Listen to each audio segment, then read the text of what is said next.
नमस्कार. आजच्या व्हिडिओमध्ये आज आपण बघणार आहोत दही फ्राय. तुम्ही म्हणाल दही फ्राय तर आम्ही पण बनवतो, पण माझ्या या पद्धतीने तुम्ही देखील हा दही फ्राय एकदा नक्की बनवून बघा. सगळेजण आवडीने मागून खातील अशी खात्री आहे. व्हिडिओला सुरुवात करूयात. दही फ्राय बनवण्यासाठी या इथं 150 ग्रॅम इतकं फ्रेश दही घेतलेलं आहे. फ्रायसाठी आपल्याला इथं फ्रेश दह्याचा वापर करायचा, त्याचबरोबर दही जास्तही आंबट नको अशा प्रकारचं घट्टसर दही आपल्याला फ्राय बनवण्यासाठी घ्यायचं आहे. तर हे दही मी एका बाउलमध्ये घेतलं. त्यानंतर दही आपल्याला चमच्याने व्यवस्थित असं फेटून घ्यायचं, जेणेकरून यामध्ये गुठळ्या राहणार नाहीत.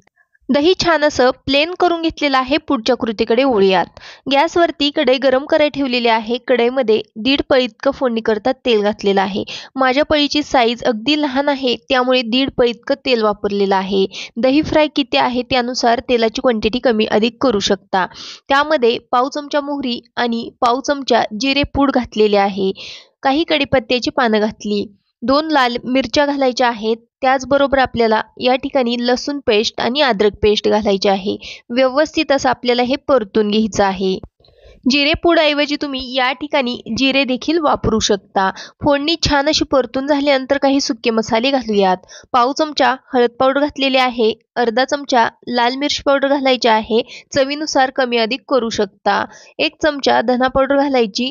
चवीकरता अगदी पाव चमचा इतकं मीठ घातलेलं आहे. व्यवस्थित असं मिक्स करून घेऊयात. सोबतच घालूयात फ्रेश बारीक चिरून घेतलेली कोथिंबीर. पुन्हा एकदा छान असं मिक्स करून घ्यायचं आहे. फोडणी छान अशी परतून झालेली आहे. अगदी मस्त अशी तेल सुटेपर्यंत फोडणी परतून झालेली आहे. गॅस बंद करायचा आहे आणि फोडणी कोमट करून घ्यायची आहे. जास्तही फोडणी कडक असेल आणि गॅस ऑन असेल त्यावेळेस आपण यामध्ये दही घातलं तर दही फाटू शकतं.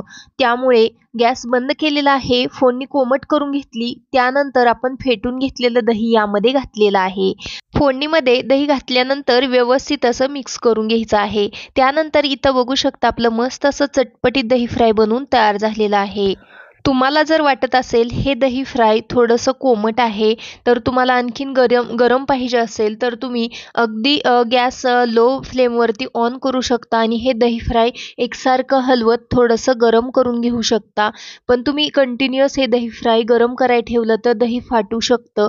त्यामुळे अगदी लो गॅसवरती एकसारखं हलवत हे दही फ्राय गरम करून घेऊ शकता. पण या ठिकाणी मी हे दही फ्राय असं सर्व्ह करण्यासाठी घेतलेलं आहे. या पद्धतीने देखील छान असं फोडणी दिलेलं दही फ्राय खाण्यासाठी अतिशय टेस्टी लागतं. मस्त चटपटीत लागतं. तर हे दही फ्राय तुम्ही पराठ्यासोबत खाऊ शकता किंवा थालीपीठ सोबत देखील खाऊ शकता. व्हिडिओ आवडला असेल तर व्हिडिओला एक लाईक करा. पुन्हा भेटू अशाच एका नवीन छानशा रेसिपी सोबत.